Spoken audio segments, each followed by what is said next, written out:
애완견입니다. 네, 애완견 무엇을 보고 애완견이라고 한 것인지 보겠습니다. 이 애완견 후폭풍, 여권, 희대의 망언, 친명, 그것도 높임말. 네, 이재명 대표. 네, 지난 14일 금요일이었었죠. 법원 앞에서 기자회견이 예견돼 있습니다라고 기자들한테 공지가 왔습니다. 그래서 법원 앞에서 무슨 얘기를 하는 걸까 기다리고 있었는데 이런 얘기를 했습니다. 직접 들어보실까요? 안부수 딸에 대해서 집을 얻어주는 이런 매수 행위가 있었다는 그런 보도가 나오는데 왜 우리 언론들은 다 침묵합니까? 그뿐만이 아니죠. 국정원 기밀 보고서가 맞겠습니까? 아니면 이 조폭 출신으로 부도덕한 사업가의 말이 맞겠습니까? 이 언론이 이런 점들에 대해서 조금이라도 관심을 가지면 어떻게 이런 정말 있을 수 없는 희대 조작 사건이 가능하겠습니까? 우리 언론인 여러분께 제가 한 말씀 드리도록 하겠습니다. 여러분들은 진실을 보도하기는커녕 마치 검찰의 애완견처럼 주는 정보 받아서 열심히 왜곡 조작하고 있지 않습니까? 네, 이재명 대표, 우리 언론인 여러분들에게 묻습니다. 네, 여러분들은 검찰이 주는 보도자료 열심히 조작 왜곡해서 보도하고 있지 않습니까?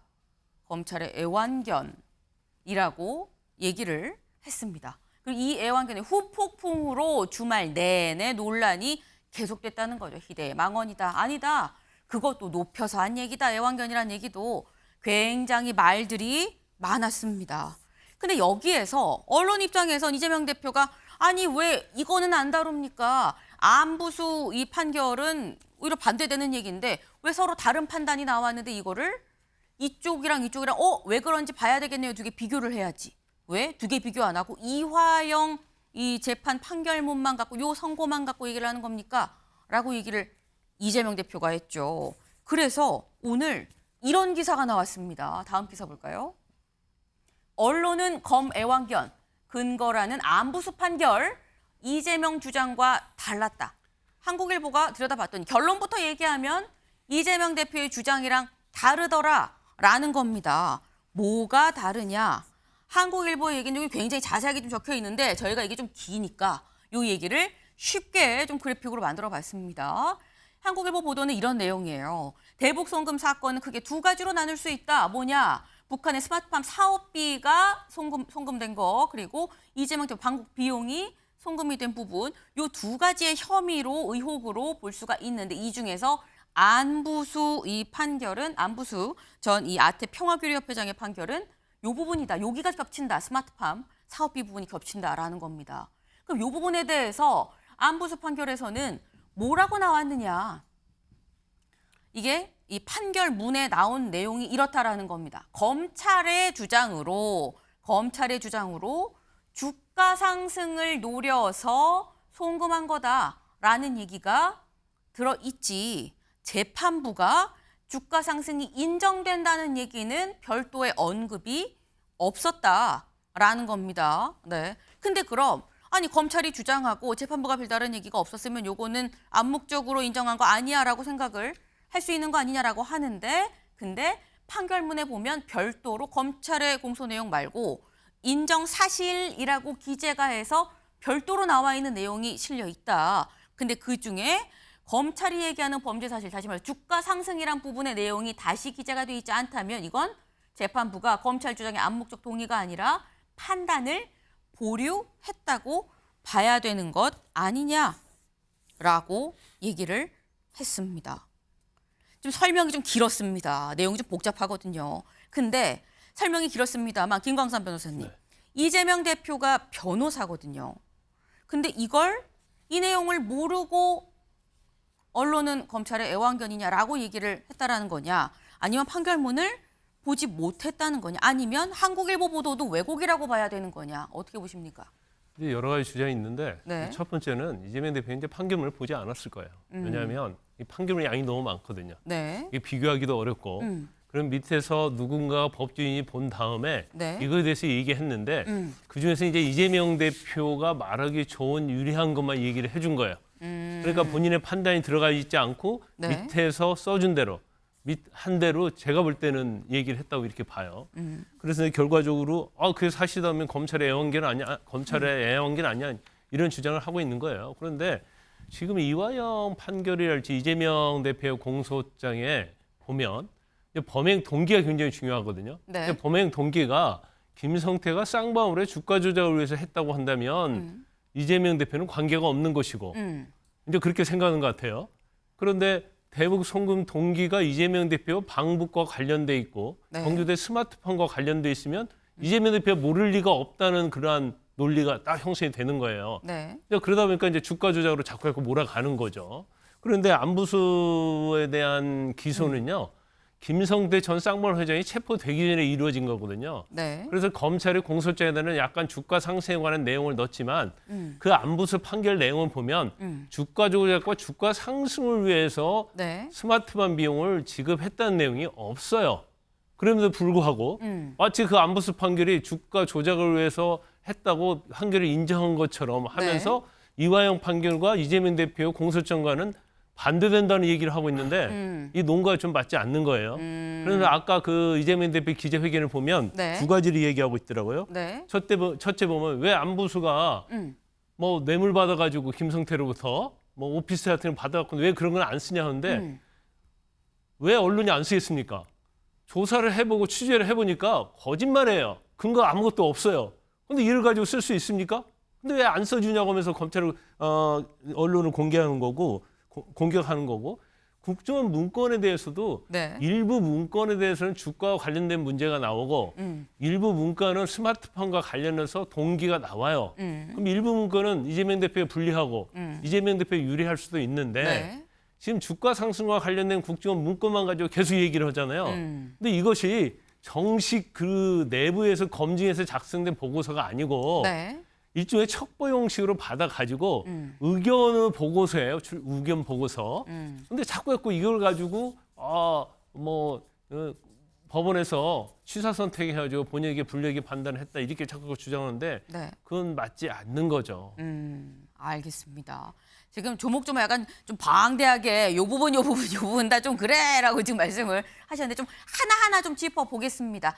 일단 안부수 판결에 비춰봤을 때 다르다. 왜 다른 내용인데 다른 재판부의 판단이 있었는데 주가 조작을 위해서 쌍방울을 했다라는 판단도 있는데 왜 그 판단은 언급하지 않느냐라는 거에 대해서 아니다. 그거는 그때 주가 조작이라고 재판부가 판단한 게 아니라 판단을 보류했었던 거다라는 게 한국일보의 보도입니다. 여기 이렇게 적혀 있죠. 법조계 모순이 아니라 양립이 가능한 판결이다. 네. 왜냐하면 이 안부수 판결에는 북한이 협조를 구하는 대가라고만 되어 있고 송금 동기를 판단하지 않았기 때문에 이화영 쌍방울과 북측 가교 역할을 했다라고만 나와 있다. 이 얘기는 모순이 아니라 양립이 가능한 판결이다라고 했는데 여기에 대해서 조금 전에 노종면 의원이 SNS에 이런 글을 올렸습니다.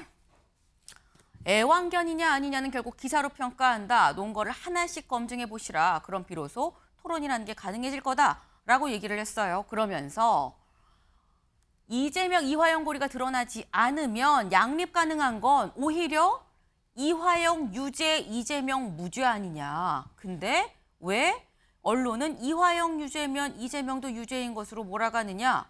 이런 의문에 언론이 답을 찾음으로써 애완견이 아님을 입증을 해라. 노종면 의원도 기자 출신이죠. 네. 근데 이렇게 얘기를 했습니다. 요 얘기. 그렇다고 한다면 양립 가능한 건 이화영 유죄면 이재명 무죄라는 얘기인 거 아니겠느냐. 근데 왜 이화영과 이재명은 같이 유죄로 몰아가느냐라고 얘기를 했어요. 윤주진 위원님. 이재명 지사, 당시 이재명 지사와 이화영 부지사의 연결고리가 왜 없습니까?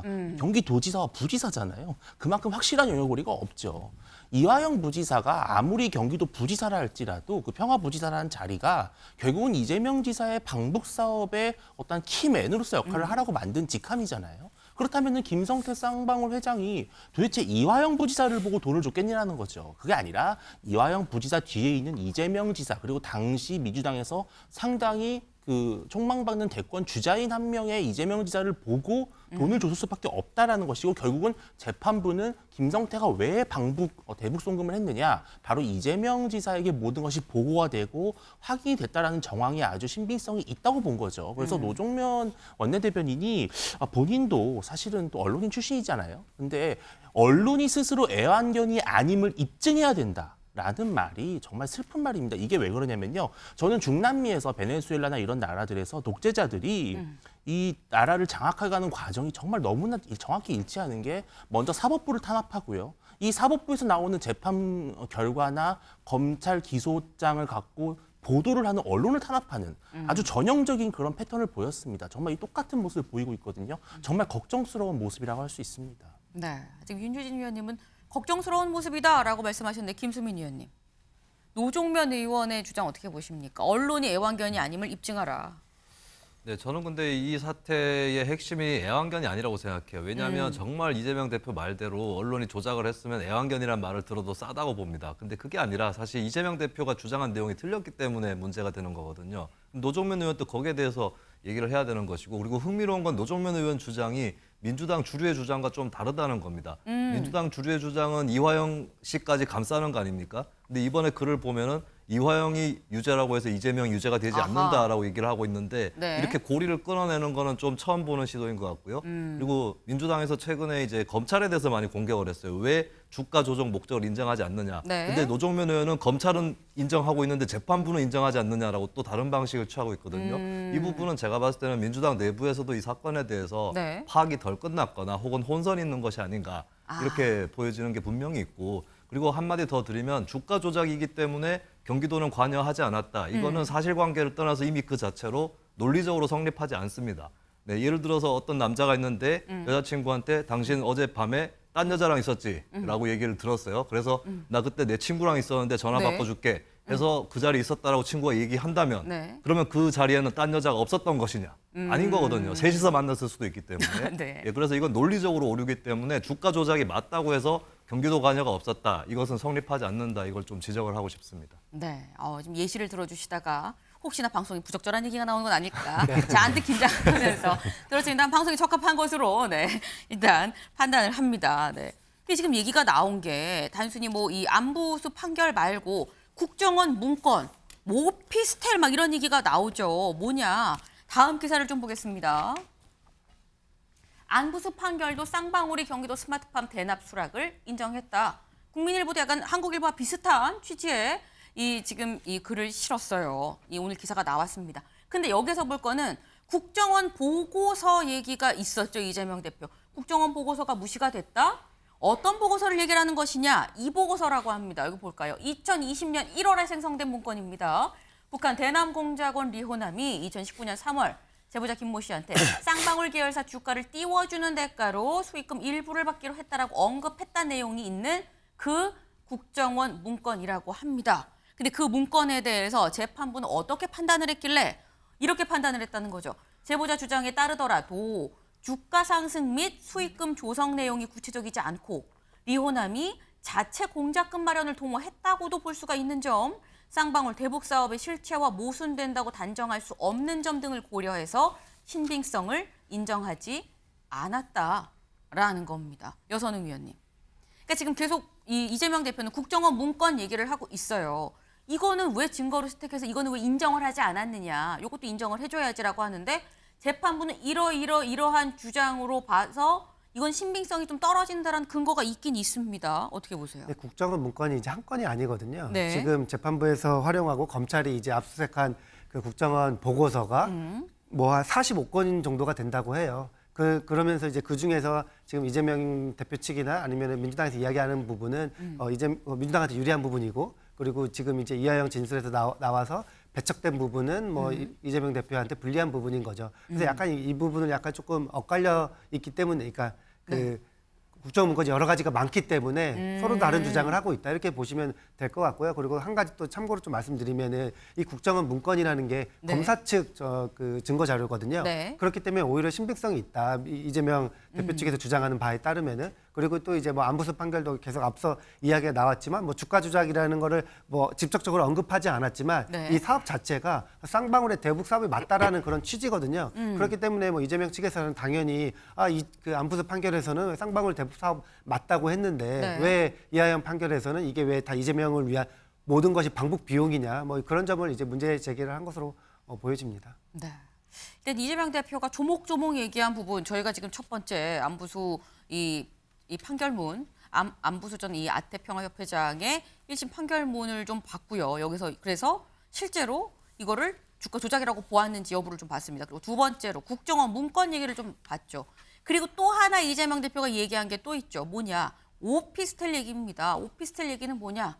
이걸 좀 보겠습니다. 안부수 딸이 쌍방울한테 집을 받았다라는 주장인 거죠. 이런 보도도 있었다. 이거는 왜 보도하지 않느냐라고 했는데 여기를 보겠습니다. 안 회장은 의혹 시점보다 앞선 지난해 1월 법정에서 집을 받았다는 게 3월이라고 보도가 된 게 있었죠. 근데 지난 1월 법정에서 이 전 부지사 소개로 김 전 회장을 만났다고 진술을 했다. 이게 진술이 번복된 거다. 원래 알고 있었다라고 얘기했는데 진술이 번복됐다는 건데 안 회장은 왜 번복했느냐? 이 전 부지사의 부탁이 있었지만 시간이 지나고 보니 속인다고 될 게 아니라 사실대로 속인다고 될 게 아니라서 사실대로 말하는 거다라고 진술을 했다라는 겁니다. 3월에 집을 받았는데 이미 1월에 진술이 바뀌었다. 그렇기 때문에 이거는 맞지 않는 거 아니냐라고 지금 국민일보는 보도를 한 겁니다. 김수민 의원님. 이 부분은 어떻게 보세요? 사실 또 네. 한편으로 보면은 아니 3월에 이 집을 준 게 1월에 바꿔서 뭐 1월에 얘기한 걸 다시 좀 돌려보려고 한 걸 수도 있지 않아라고 얘기할 수도 있는 부분이기도 해요. 네, 일단은 그래도 이제 오피스텔 제공보단 진술이 더 먼저 있었다는 측면에서는 이게 뭐 회유다라고 뭐 그렇게 보는 것이 좀 약간은 신빙성이라든지 설득력은 떨어져 보이고 그리고 설령 만약에 진술을 대가로 해가지고 쌍방울에서 오피스텔을 제공을 했다고 치더라도 네. 그러면 그 진술 자체가 거짓이 되느냐 이건 따로 따져봐야 될 문제거든요. 그렇기 때문에 그 맥락만 가지고 이제 전체적인 뭐 구도에서 이 사람은 이걸 받았기 때문에 거짓말을 했을 거야라고만 믿을 수는 없을 거다. 네. 이 점을 좀 이렇게 분명하게 인식을 하고 이런 부분들을 좀 이제 별도로 판단을 해볼 수 있는 물론 저는 이 회유설이라든지 이런 것들도 별도로 검증을 또 해봐야 된다. 왜냐하면 네. 진술이 진짜라고 할지라도 그렇게 매수에 가깝게 행동을 하는 것은 또 문제이기 때문에 근데 다만 그렇다고 해서 진술한 것이 거짓말이 되는 건 아니다. 그 거짓말이려면 그것을 또 따로 밝혀내야 된다라고 하는 부분 이걸 좀 분간해가지고 판단을 했으면 합니다. 네. 설령 받았다고 한들 그래서 진술이 번복되냐 그건 또 아니지 않느냐 별개 건으로 좀 나눠서 봐야 된다라는 말씀을 하셨어요. 네. 근데 이재명 대표의 이 발언에 중국정부 왜 이걸 보도 안 합니까? 라고 얘기하면서 언론을 비판한 그 발언에 여권에서 강하게 비판을 하고 나섰습니다. 뭐라고 얘기를 했느냐? 네.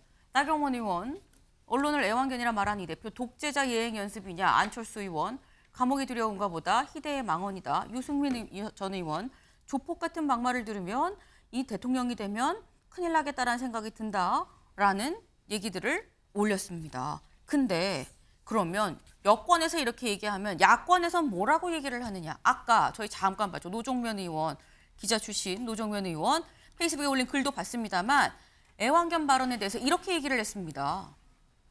같이 볼까요?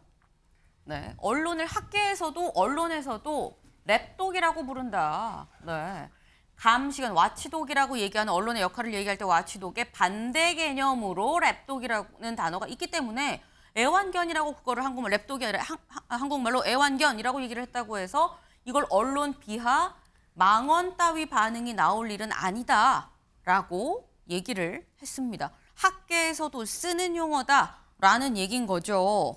근데 더불어서 양문석 의원도 말을 못했습니다. 양문석 의원은 뭐라고 했느냐? 검찰의 애완견 표현은 애완견에 대한 지독한 모독이다. 애완견에 대한 모독이다. 라고 했어요. 왜 격조 높게 애완견이라고 해서 비난을 받는지 알 수가 없다. 앞으로는 그냥 기레기라고 하셔라. 라고 얘기를 했습니다. 이건 뭐 사실 제가 뭐라고 말씀을 드리기도 못한 사안입니다. 네. 여선웅 의원님. 어떻게 보십니까? 그러니까 이제 애완견을 모독한 사안입니까? 네.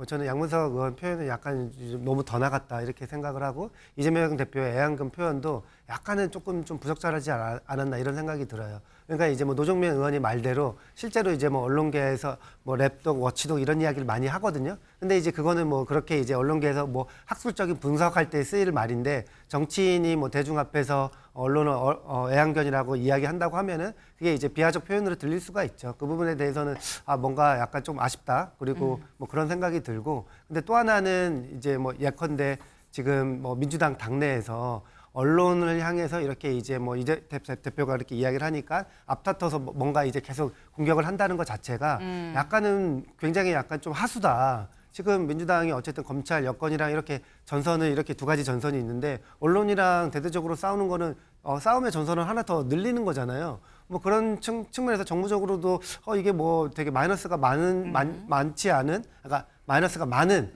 이런 뭐 액션이다 이렇게 보여집니다. 네, 김광삼 변호사님. 아니 뭐 이 검찰의 애완견 발언은 이게 망언 중에 망언 아니에요.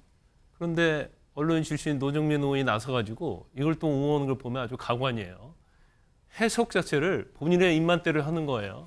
더군다나 양문석 의원은 뭐 당연히 뭐 원래부터 워낙 비합리적 발언을 많이 하고 막말을 많이 해서 전 뭐 논하고 싶지도 않지만 적어도 언론 출신이라면 이런 부분이 좀 잘못돼 있다고 한다면 고언을 좀 해야죠.